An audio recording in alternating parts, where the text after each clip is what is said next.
What's up, guys? It's that guy Tommy, and I'm back with part 5 of the SOMA Lore series by Gameological Dig. Part 5, of course, entitled Do Not Go Gentle. One of my famous poem, one of my favorites of all time as well. I love it. It's so great to hear. It's actually very inspiring for me. This video is this one's probably going to be broken up in 2 parts, like part 3 was, because as you can see the timestamp here, it's 41 minutes long. This dive into the lore of the end of the game, and I also want to break it up because honestly, there's a lot to cover with the end of the game. There's a lot to cover when it comes to the ending of the game, like literally the last few things you see of the game. So much to talk about. Yeah, so break it up. Of course, you're watching part 1 now. Part 2 should be out tomorrow. We'll see. That's the plan for it to be out tomorrow. You never know, but the plan's for it to be out tomorrow, and you guys can and finish up the series, and then we'll move on to other reactions and whatnot. But shout out again to Gameological Dig for this series. I'm so glad I finally got to react to it, put it on the channel, because I just love these videos so much. They're so great. Just what he does with these videos is so great, and yeah, I just very much enjoy listening to these and learn more about lore. Gotta do some Bate videos next, but we're not there yet. Let's focus on this one. Gameological Dig, Part 5, SOMA Lore, Do Not Go Gentle. Let's do this.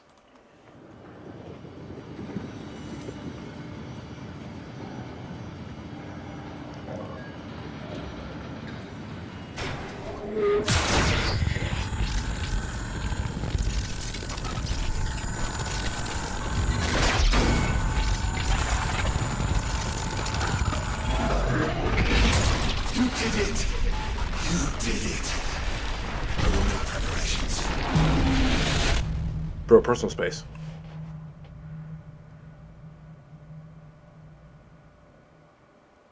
When we last saw Simon Jarrett, he was strapped into the harness of the Abyssal Climber, making his way down towards the dark below. The ride was interrupted by the emergence of Johann Ross, who promised to go ahead of him and... preparations. Simon is rendered unconscious after this encounter. When he comes to, he's still on the climber. Ross, on the other hand, is nowhere to be seen. After reaching the ocean floor, Simon finds an underworld of darkness enveloping the landing around the ACR. This landing is what Catherine calls the Omega Sector, an acre-long stretch of the abyssal plain. At a depth of 4,109 meters, sunlight from the surface can no longer be seen. So you know, you can see all the WoW stuff and everything like that, but like, just think about like the depth of the ocean. You know, we still don't know what all is in the ocean. We do not know what's in there. This has been documented how much we do not know, and it's so far down, the sunlight can't even get down there anymore. It's just so crazy. Like all the WoW stuff. Like, do you even need the WoW stuff to make the ocean floor creepy? The ocean floor is creepy enough. It does not need the WoW to make it worse. But oh, does the WoW make it worse? You'll see. Darkness enveloping the landing around the ACR. This landing is what Catherine calls the Omega Sector, an acre-long stretch of the abyssal plain. At a depth of 4,109 meters, sunlight from the surface can no longer be seen. The abyss swallows it whole. To make matters worse, the pressure is so intense that it permanently blurs Simon's vision. Though at roughly 400 bars greater than that of Earth's atmosphere, if that's the worst Simon has to deal with, he should consider himself lucky. What few lights remain faintly illuminate the landing. It's not the worst he has to deal with. They are all derelicts. Sorry, I said that's not the worst he has to deal with. Though at roughly 400 bars greater than that of Earth's atmosphere, if that's the worst Simon has to deal with, he should consider himself lucky. What few lights remain faintly illuminate the landing's outbuildings. They are all derelicts, silent and untouched, likely for months. The outbuildings are surrounded by uprooted cables, which have mutated to resemble large, groping claws, courtesy of the WoW. Glowing bulbs sprout out from them, mimicking the local fauna's evolutionary compensation for living in such a dark place. The abyss is an aquatic wilderness unlike anywhere on Earth. Many deep-sea creatures cannot see through conventional means. Some must instead use feelers in lieu of eyesight, or navigate by using smell to detect food. Others have developed over countless millennia the ability to produce light of their own. It's this organic light, this bioluminescence, that the WoW is bastardizing for his own creations. We first saw something similar to this with the Jiangxi back at Curie. Curiously, if you think about it, there isn't any need for that type of ability up on the plateau, where light is plentiful at almost all times. It makes you wonder where the Jiangxi actually came from, and if it's possible that these proxies originated in the depths. Perhaps they were once members of Tower Phi. Let it be known, I'm not proposing this to be the case. This is mere suppositional chaff. There is no evidence to support this claim. I just think it would be a neat idea, and does an interesting job of making the fiction seem a little bit smaller. Let's just file this away under personal headcanon and move on. Here in the Abyss, bioluminescence is a commonplace necessity. It's what allows many of these deep-sea creatures... Might have to blur that a little bit, I think, just to be on the safe side. We'll see. Here in the Abyss, bioluminescence is a commonplace necessity. It's what allows many of these deep-sea creatures to survive in such extreme conditions. Here in the Abyss, there are plenty of examples of natural bioluminescence to be found. The jellyfish colony encountered atop the abyssal climber, for instance. There are also more jellyfish found around the ACR landing zone. When traversing the torrential plain, Simon encounters schools of viperfish, which sport bioluminescent growths as well. They have also mutated to significantly larger proportions than normal. Simon also catches a glimpse of a massive serpent-like creature of unknown type, patrolling the blackened waves above him. This creature is colloquially referred to as the Leviathan. In what should be no surprise to anyone, the structure gel has mutated all local aquatic life. Of course, this should be of no surprise to us. We've been seeing this since Upsilon. But it was a surprise to the staff of PATHOS-II, who have devoted a lot of time and effort to understanding this change. Back in Omicron, for instance, Simon enters the laboratory where he finds the preserved remains of many different types of mutated fish. These were likely here for research purposes. Down in the Abyss, Simon finds a lone outbuilding in the middle of the torrential plain. Inside is a terminal, revealing that Tau monitored the population sizes of certain creatures found throughout the Atlantic, specifically the humpback whale, the squid, and the anglerfish, though the computer terminal was unable to load the anglerfish's data. Their research shows that many species enjoyed a stable existence until the impact of Telos, when their population numbers dropped so low that Tau believed that these creatures had actually gone extinct. However, sometime after the beginning of 2104, they re-emerged, not only matching the numbers of their population prior to Telos' impact, but actually exceeding them. The terminal also contains observational logs, which serve as foreshadowing for a later encounter. The logs were written by Steve Glasser from Tau, who was studying the transformed physiology of the local fauna. He used lures to attract what he could. Glasser's research shows that he encountered 3 mutated behemoths, a frilled shark, a giant squid, and, no surprise, an anglerfish. All 3 displayed increased hostility. All shared an aversion to light. Well, all save for the anglerfish, who not only was unfazed by light, but had a light of its own. A light used to beguile both fish and man alike. And unlike the other 2 behemoths, the anglerfish seemed to be hunting something. Something, as Glasser puts it, not present in this ecosystem. Glasser wouldn't last long enough to learn what that something was. Not far from the ACR platform, Simon finds his dismembered remains.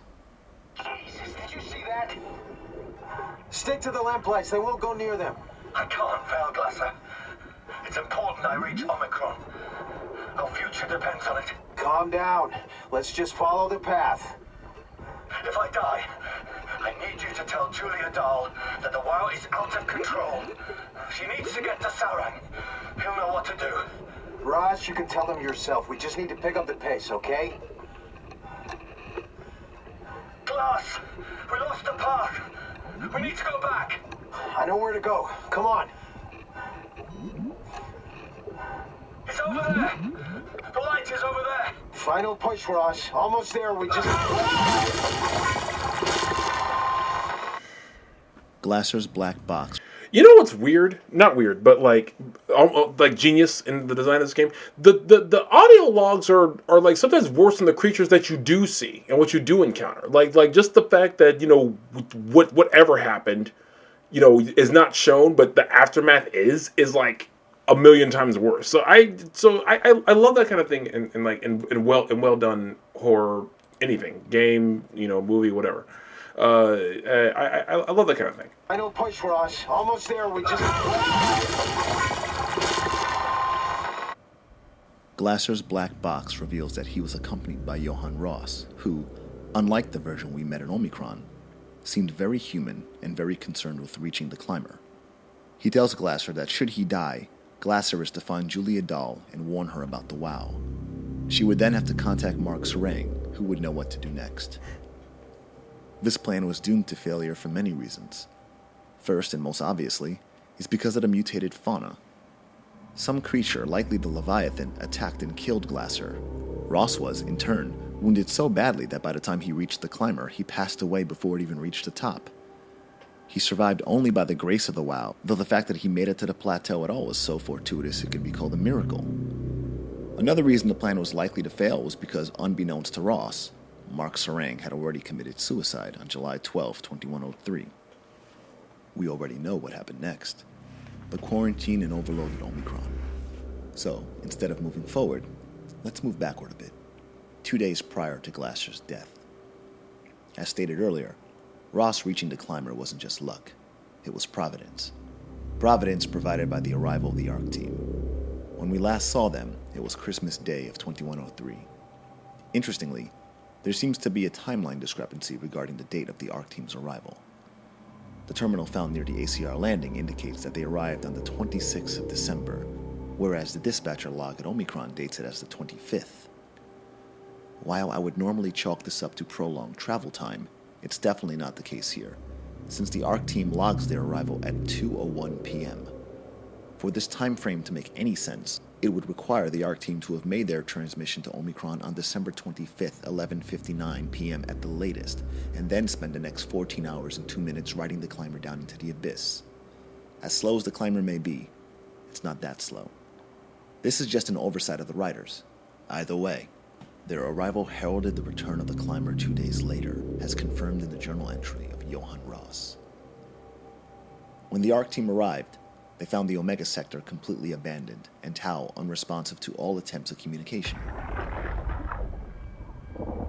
Tau? Come in, Tau. Please answer, Tau. Nothing. It's dead. Let's move out. We'll try the next one. The ARC team pushed onward, braving the torrential plain and the mutated fauna residing within. Eventually, they reached another outbuilding, where they finally managed to contact Tau. Tau, can you hear this? Anyone there? This is Tau. Who is this? This is Ian Peterson of Theta calling. I got a team with me, and we're about half a kilometer from Tau. What? How did... You came in the climber? Listen, we're having a really hard time with this sector. Heavy turbulence is making it difficult to move forward, and the wildlife you got is absolutely rabid. The storm comes and goes. The instruments show the weather is relatively fair right now. You should move out as soon as possible. Stick to the lights. The critters should leave you alone. All right, you heard the man. We're moving out, people. Underwater storms. What is in the ocean? Like seriously, like underwater storms. And honestly, look, I'm not a scientist. I do not know how factual what they're saying is, but like, is it that crazy to think that that's possible? You get whirlpools and everything, so an underwater storm makes sense. It's just a storm underwater. Like, yeah, it's just like windstorms. Like, there's no lightning. That would kill everybody. But, but, this, man, nature's crazy, man. Tau, keep the doors unlocked. We're coming in. Tau, surprised at their arrival, advised them to keep close to the lights for safety. When the ARC team finally made it to the station, they found the place in shambles. Welcome to Tau. What's left of it. You guys all right? What happened here? We ran out of real food long ago. People have been getting sick. Haven't heard from anyone in months. No shit. They all think you're dead down here. Some failed evac story circulating at Omicron. Oh, God. Listen, son. We're on an important mission, and we need your help to operate the Omega space gun. When it's done, we can all head back up the plateau. But now we need to get moving. Of course. Head on through to the habitat. We shut off the front section to preserve power. All right. See you soon. The voice of the male ARC team member we hear belongs to Jasper Hill. He reveals to Tau's unidentified dispatcher that Omicron abandoned any notion of rescuing Tau personnel, since they believed everyone from the station was already dead, killed in a failed evacuation attempt. This claim is corroborated by the data found on the ACR landing terminal, which has 2 logs dated September 13th, 2103. The first one stating Tau evacuation, and the second stating failed. Interestingly, the logs are signed by Alan Waldeck and Julia Dahl. Looking at the evidence, it's easy to misread this as Dahl being a heartless villain. However, this is far from the truth. In reality, there was an evacuation attempt. The post-impact notes found in Tau's dispatcher room match the log dates exactly. Let's read this real quick. Post-impact note. Oh, this is after the post-impact note. Unofficial damage, radio knocked out, communication recovered, Omicron, respective. All right. Cross-air radio, Lumar, probes. Keep losing the link. Walter Don Holland.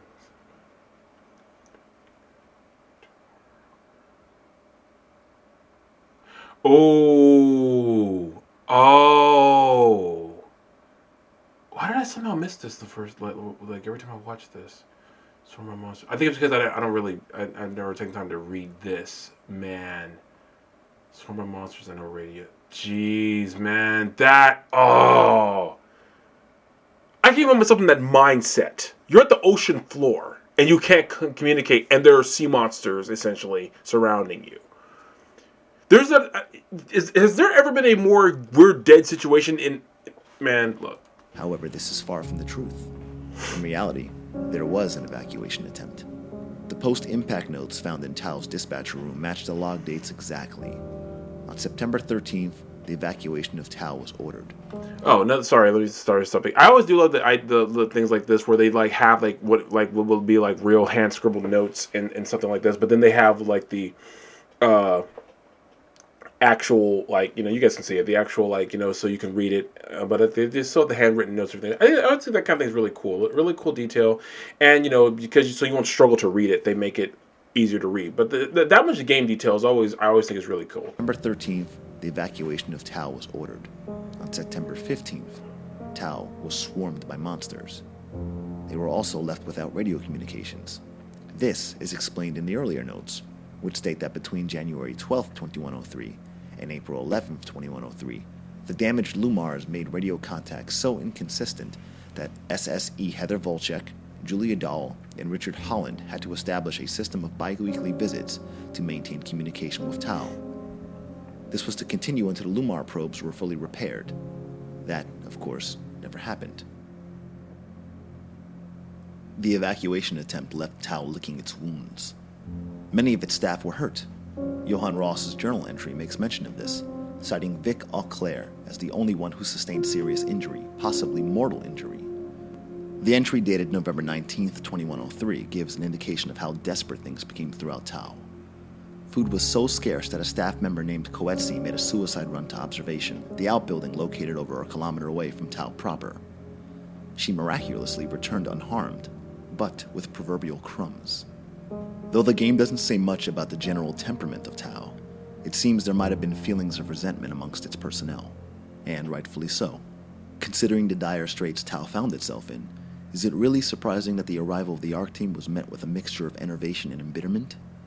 As revealed by Jasper Hill's journal entry, they felt abandoned by those on the plateau, and though the team did manage to scan all members of Tau for the ARC project, many of the personnel considered the idea silly, as Ross's journal entry would imply. However, they also felt it endearing, and agreed to take part in Catherine's promise of a digital afterlife. The ARC team wasted no time. They set out for Phi immediately, making their way to the access tunnels, which had grown unstable in the months since the impact event. It seems that they were to be escorted by a member of Tau staff. Unfortunately for this individual, he would not make it to Phi.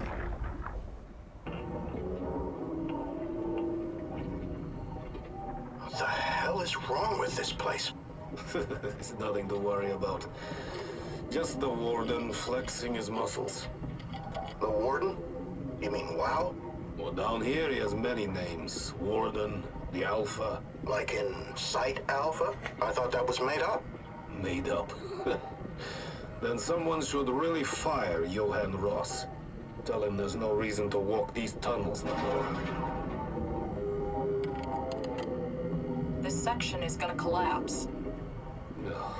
You should try spending some time in the abyss, sweetheart.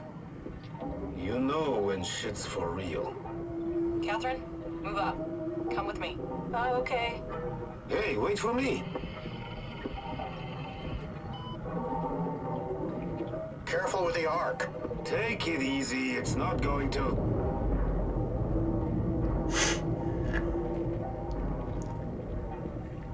Oh, for a moment I thought it was going to collapse.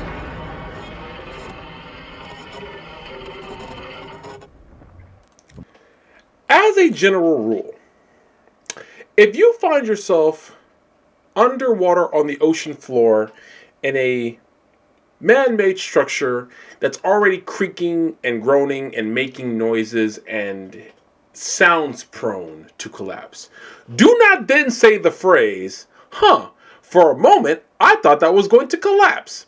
Because Looney Tunes logic is a thing, and that's just begging for it. That's my take on that. Let's move on.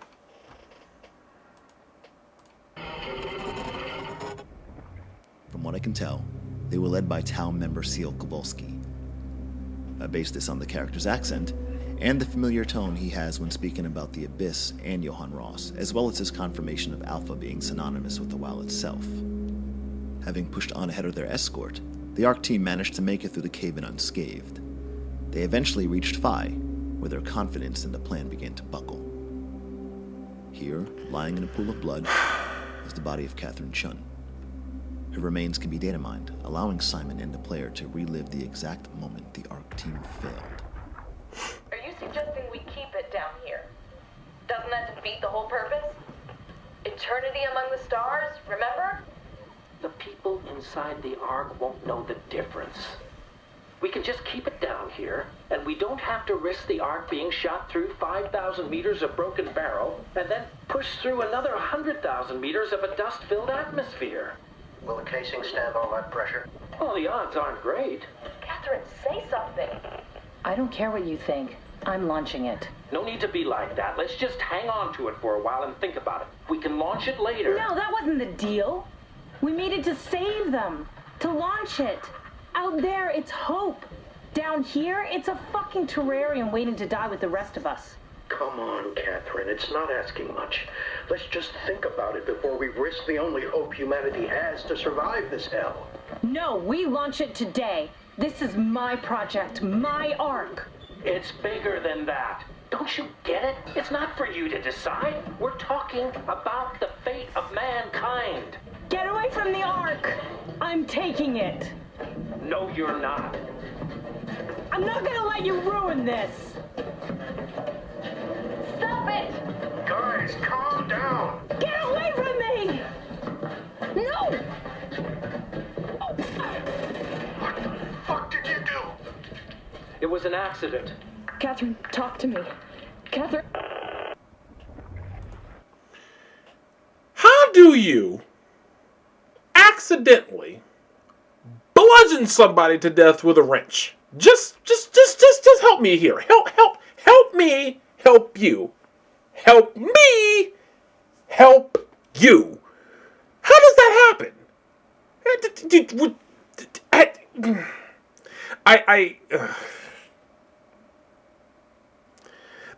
This is again. I think I said this for one of the other parts. This is another one of my top 5 or 10 saddest moments of this whole game. Because oh man, that I remember the first time I heard that part. That was hard to listen to, legitimately hard to listen to, and because it was like, because Catherine had been so meek and timid the whole game as far as in her real life, and when she does show some initiative, shows some strength, she gets killed for it. It's ridiculous. It's crazy. It's like, and what were they trying to stop her from doing? Launching the Ark? What was the difference? What was the difference? If it stayed down there for what? It had a better chance of space, and of course, if they're worried about it getting to the atmosphere and all that, well, yeah, there's a possibility there, but the possibility of something happening to it down there was just as real. So what? Why not take the risk? What was the difference? I don't know, man. But when people are afraid, you know what? Things can get weird. It seems the team grew unsure of the Ark's likelihood for success. The barrel of the space gun was damaged, and the atmosphere was now a thick cloud of dust. All but Catherine considered this reason enough to postpone and reformulate the plan. She protested, argued, and when Catherine sought to forge onward in spite of their wishes, she was killed, hit in the head with a wrench. Who it was that did the deed isn't easy to determine. We'd have to go back to Tau to review the evidence. Luckily, we won't be going alone, because the Ark team also returned. According to Johann Ross's final journal entry, the Ark team returned from Phi on December 26. It's here he notes that they had scheduled a pickup for the climber the following day, and that he and Glasser planned on using it to reach Omicron.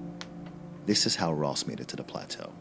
Of course, while he was making his doomed plans, the Ark team was making theirs as well. They chose to remain on site, hoping to figure out a way to proceed forward with the launch. Unfortunately for them, there was nothing else they could do. The launch was to be their only hope, and they did not follow through when they had the chance. One by one, they began to die. In one of the living quarters, we find a lone body with a blanket draped over it. Data mining it reveals it to be the remains of Ian Peterson from the Ark team. Can't we do anything for him? No, we're out of sedatives. If we had a gun, this would be the time to pull it out. Did not expect it to end like this. Should have jumped the climber back to Omicron. Without the Ark? Forget about the Ark. No, you don't get to say that. It's the only thing left of value, you know that. Yeah. Promise you won't leave it behind. Well, I'll be dead one day. Then what? Well, better keep it safe until then.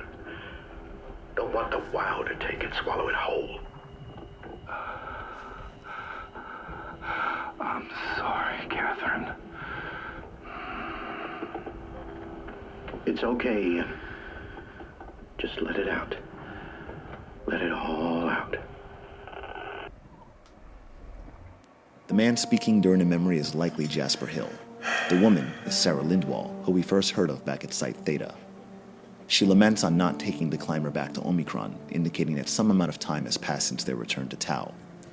She is resigned to abandoning the Ark, but Jasper protests, saying it is all that humanity has left. The memory ends with him apologizing to Catherine and easing Ian into death. In the opposite room, we find two bodies. One being a desiccated husk of a man coiled up in tubing and infused with metal parts. Is being kept alive on life support. Beside him is a photograph of a boy. The man wheezes out words, some truncated, some complete. He says, "My boy," a likely reference to the child in the picture. He also says Lyoshka, again likely the boy's. This would imply that the body is that of Nikolai Ivashkin, an Ark team member once upon a time ago, now doomed to spend the rest of his life in a waking nightmare. In the bed beside him, we find the man who killed Catherine. Judging by the timbre of his voice, the PDA on the shelf next to him, and the fact that we have already seen the bodies of both Ian Peterson and Nikolai Ivashkin, we can approximate that this is Jasper Hill. His body, like the others, can be data mined. What the fuck did we do? Let me go back, because Ivashkin's body, dude, that's how you know, I'm sorry. I just, we're going to get to this later, and, I'm going to use this as evidence. I'm sorry. That's how I can just tell the WoW was just not a good thing. Okay? I'm sorry. To see him like that, sorry. You're not going to convince me that the WoW was some kind of benevolent machine. Just, you won't. Sorry. Of both Ian Peterson and Nikolai Ivashkin, we can approximate that this is Jasper Hill. His body, like the others, can be data mined. What the fuck did we do? Hey, try not to think about it. My whole life, I've been a good man. We messed up, Sarah. There. I should have launched. Taken the chance. There's time. If Ashkin says we could try again, when things calm down. You gotta do it, you know? You got to.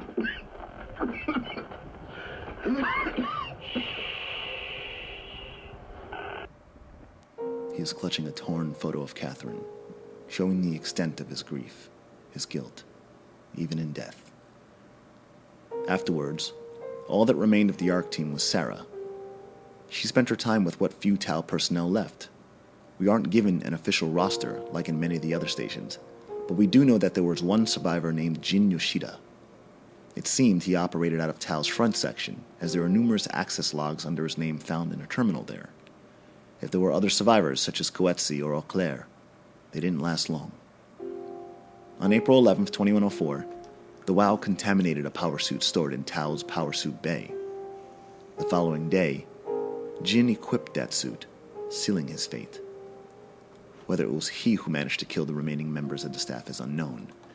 Okay, you seeing those images again with people who are contaminated by the WoW, and say, well, was the WoW good or bad, please? And then Jin Yoshida, poor guy, puts on that suit, and then he's got basically an octopus face. If you see them in the actual game, his movements are quite unsettling. It's actually another one of the top. That's one of my top creepiest things in this game. But yeah, so what is known is that Sarah, in an act of self-preservation, sealed herself away in the infirmary along with the ARC. Out of fear of the WoW's machines, she refused to open the door for anyone. Go away, WoW. Not letting you or your stupid pets inside.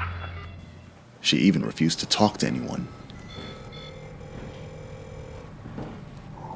Anyone there? Not the mood to talk to robots. No offense.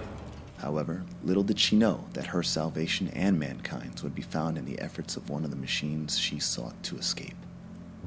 About 1 month later, Simon Jarrett arrives in the Omega Sector. He traverses the torrential plain, following the blue lights, where he catches his first glimpse of the Leviathan. Much like the ARC team before him, Simon is attacked by the mutated fauna. After having his guidebot destroyed, he seeks refuge in a nearby cave, aglow with emergency flares and infested with sea spiders. He makes it through the dark claustrophobe and spots a light in the distance. Rushing towards it, the light reveals itself to be the lure of an anglerfish, mutated like the rest of the sea life. Disturbingly, the fish might have merged with a human at some point, since there is a human face clearly embedded into its side. Perhaps this was what Glacier was.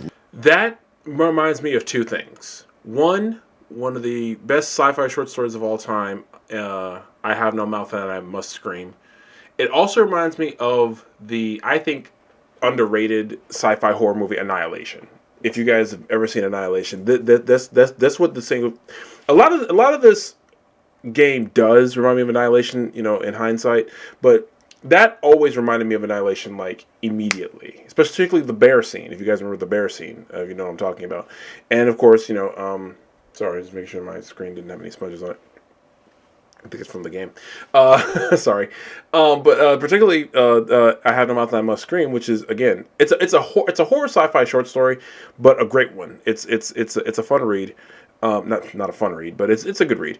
But yeah, that's what this reminds me of, and that's it's just that kind of horror element. I'm just like, ugh, it's so great, but it's so terrible at the same time. Yeah, it's clearly embedded into its side. Perhaps so this was what Glacier was alluding to when he said that the anglerfish seemed to be hunting something not in this ecosystem. Either way, Simon manages to escape it. The idea that thing was hunting people is creepy, and if that's what he was hunting, that means he found one. So who was that? Who was that it caught? Okay. Either way, Simon manages to escape it. He gets access to Tao. Inside, Simon avoids the proxy that was formerly Jin Yoshida. I forgot he put that clip of Jin Yoshida in here. That legitimately made me upset. Not upset, but like it that bugged me. And of course, now that I've stopped it and I have to go back and keep talking, I have to go back and look at it again. Either way, Simon manages to escape it. He gets access to Tao. Inside, Simon avoids the proxy that was formerly Jin Yoshida and makes his way to the infirmary, where he meets the last living human on planet Earth. You're different. Don't mind me. Are you human? Sarah Lindwall, payload technician at your service. A rare sight, am I right? I'd say so. You're the first normal living human I've seen. There's not many left down here.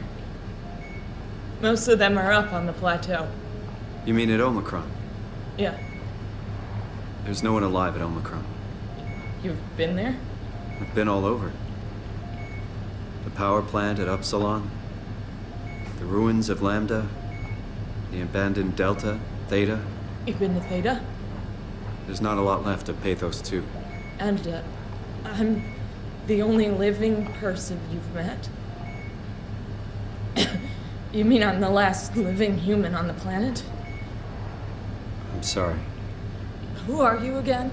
Simon Jarrett. Stationed out? Nowhere. I used to work in a bookshop in Toronto. Long story. Then what the hell are you doing here? I'm trying to find the Ark. Why would you? How do you know about that? I've heard it's the last hope for mankind. Damn right it is. Now what do you want with it? Take it to the Gun at Phi. Launch it into space. That was the plan, all right. I've been guarding it ever since we brought it back to Tau.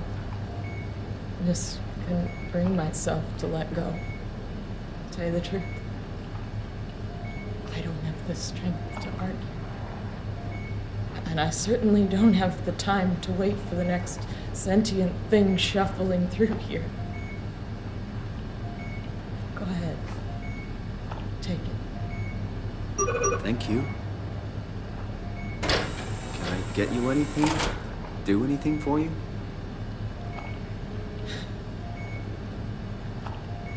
You could kill me. Good one. Being kept alive on life support and fed nutrition intravenously, Sarah wouldn't have even been a footnote in human history if all things proceeded as planned. Now, she's the enduring testament to our species, having survived the literal end of the world and against all odds, persevered in a realm of both monsters and machines.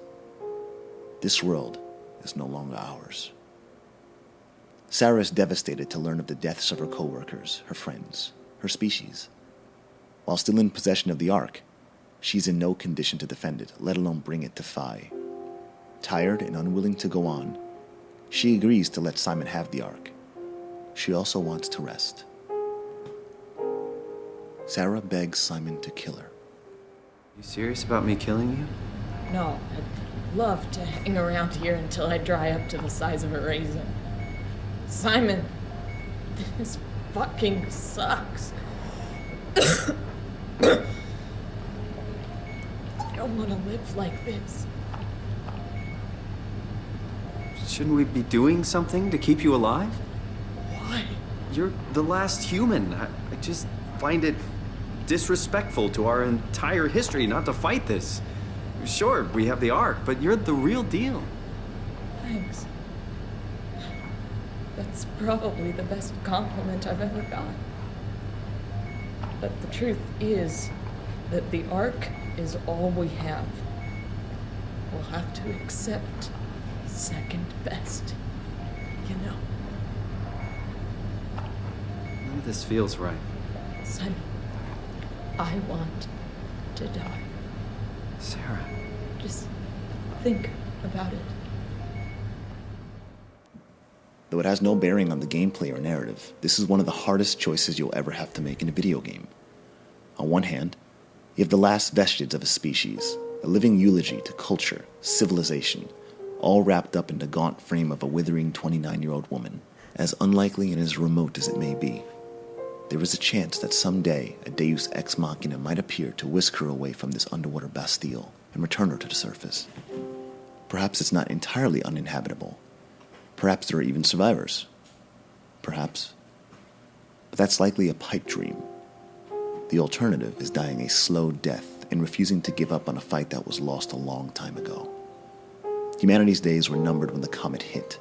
They were numbered when Sarang convinced Volchek to put the WoW in control of PATHOS-II. There is no fight left in this girl, in the same way there was no mankind left to fight for. If this is her chance, her only chance for agency, her opportunity to seize control of her fate, to stare into the abyss of extinction, of oblivion, and welcome it, then who are we to judge? Though this is a choice, I consider the mercy killing of Sarah to be canonical. As such, we'll pay our respects to the last human by granting her her final wish.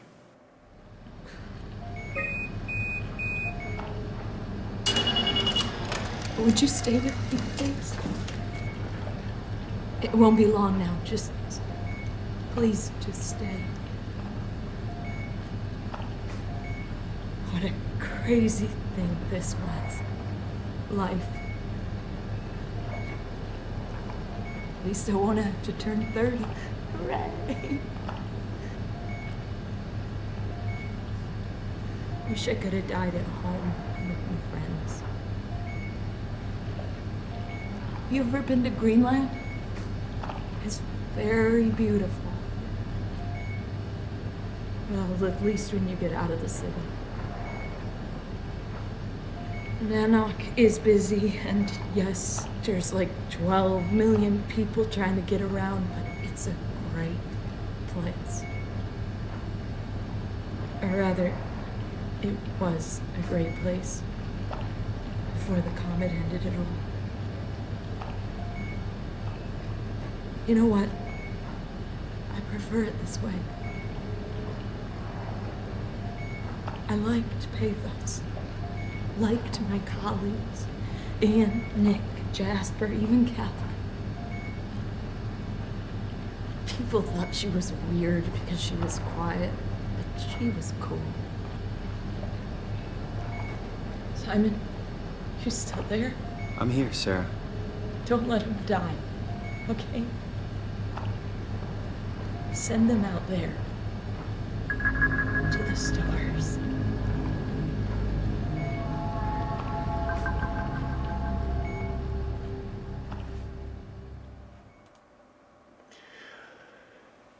Yeah. Is there anything? With the arc at... Okay, so that's all for Sarah's part. So yeah. Oh, even watching playthroughs of that part, that scene's always hard for me because it's just so sad. I cannot imagine. Out of everyone you cross, include even what's who you find tied to the WoW after Upsilon, and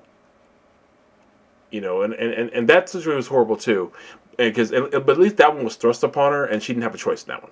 This was Sarah's actual choice to stick with the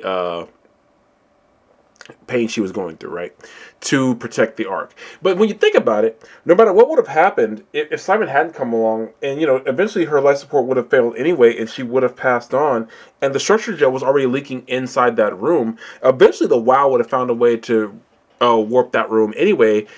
Even before Sarah had passed, they could have possibly found a way to hack in there, take over her life support and her and the Ark. So there is a choice that you don't have to actually kill her. Like, you can actually just leave the room and leave her alive, which I think is actually way more cruel. I know there's Gameological Dig suggested, there's a chance someone could come along, a slim one at best. But that's still cruel because with that slim a chance.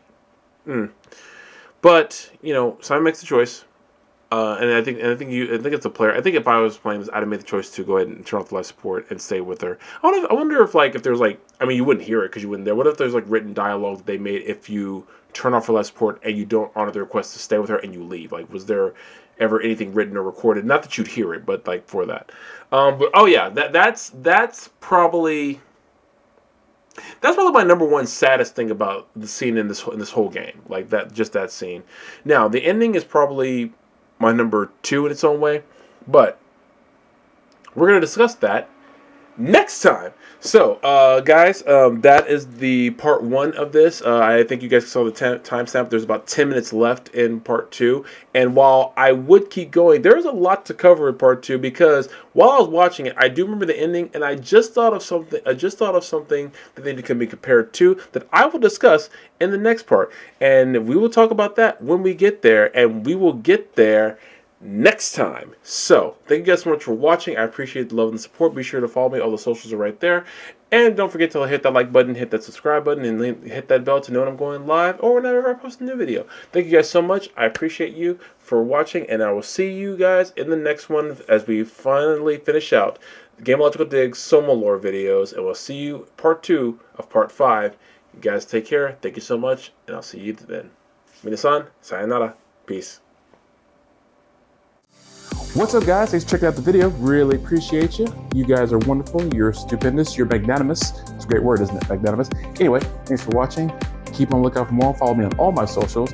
And if you're on YouTube, be sure to like, favorite, and subscribe. That really helps me out.